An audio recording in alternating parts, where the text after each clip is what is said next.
Hi, and welcome to Alaska in the Philippines. Today I want to talk about speaking English in the Philippines. Now, we are all told Philippines is an English-speaking country, and for the most part it is. You can generally get by or find somebody that speaks English. But a lot of the older people, they really don't speak English, and especially if they didn't go to school, because they do teach English in school from all through grades. They have to learn some English. But the ones that didn't go to school, they're not going to know much or at all.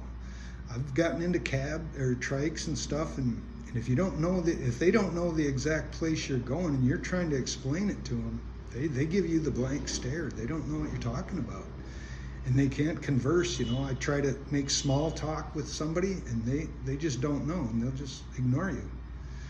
Same with, like, when I was in Thailand, it's kind of the same problem there. You go up to the 7-Eleven one time, and I tried to order coffee, and I tried to tell him what kind of coffee I wanted. And the young guy, he was a young guy too, he didn't speak any English. He just simply walked away from me and left me standing there. I felt pretty stupid, and finally another clerk came over that spoke enough English I could tell her what kind of coffee I wanted. But that can be a problem here. I've run into it every day almost. I go along to these road stand markets, and I can buy some, if I'm buying vegetables or something, I'll point at the vegetable and say, I want those, and how much? They know to say how much, 30 pesos a kilo or something, they'll say. And if I say, oh, okay, well, can I get 2 of those, and maybe 1 of those, and how much are those? And they don't look at me, they still don't understand. They know just the basics, how much they can tell you. So you got to keep that in mind. And it can get worse, anytime you're out, especially if there's background noise like traffic. We don't really understand how much lip reading we actually do. If you can't understand someone, or you can't hear them very well, you're really concentrating on their lip movements to help you figure out what they're saying. Here, that don't work at all. Sometimes their accent will be so bad you can't understand them, even though they are speaking English and they're speaking perfectly in their mind. They're getting all the words right, but their accent is so bad that you can't understand them, especially if there's like background noise. If there's cars and trucks going by, you're really, really, really going to have a hard time conversing. Same with on the phone. You may be texting, say you've got a long distance relationship with some girl, you've been texting, and you're just fine. You can both communicate perfectly.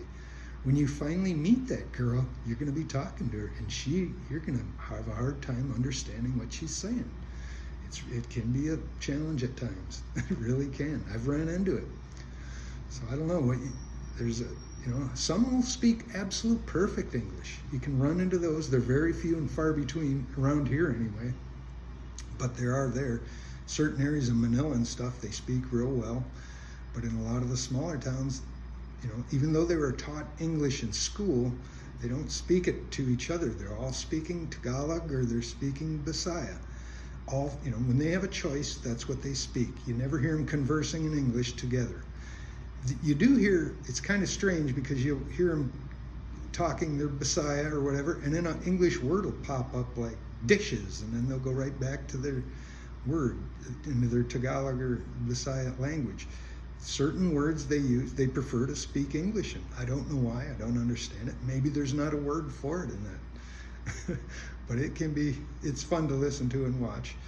But anyway, you just got to be picky and choosy, and eventually you learn to pick up the language a little bit, not the actual language, but you learn to pick up their accent so much more. I ran into the same thing in Alaska.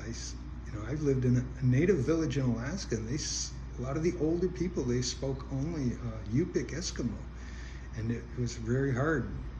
The younger people spoke English. They were taught English in school, so you could converse with them. But then again, just like here, you're not going to have real deep discussions and conversations where they know what you're talking about. I mean, especially if you're using phrases like, oh, let the sleeping dog lie, or don't kick the can down the road or something. They don't know what that means. They take what you say literally. They don't get our lingo of sayings and stuff like that. So that'll always befuddle them every time if you try to use anything like that. and you got to speak slow, and sometimes just a few words, and that's all you can get out of them. And you better hope for the best, or have somebody around that can speak it. And that can be a challenge. So when you hear that everyone speaks English in the Philippines, and I'm going to come here and not have a problem in the world conversing, no, you are. Almost every day. If you're dealing with people other than the expats here, if you're dealing with the locals, trying to buy things, generally in stores, and the bigger department stores, they're college educated. A lady has to have a college education to work as a checkout in a store here. It's crazy, but they do. So you can guarantee those speak pretty good English. But anywhere else, like a road stand market or any place that's not along the main drag, you might have English speaker and you may not. So that's one thing to always consider.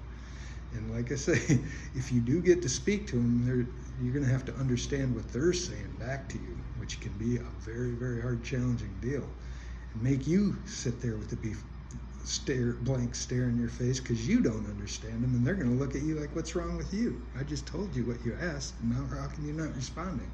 Because you don't understand what they're saying.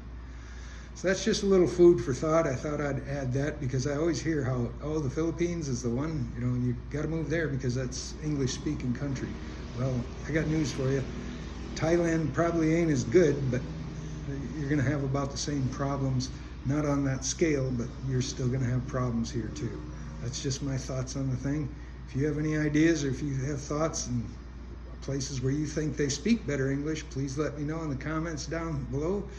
And if not, thanks for watching. Please like, subscribe if you learned anything, and we'll see you again tomorrow. Bye.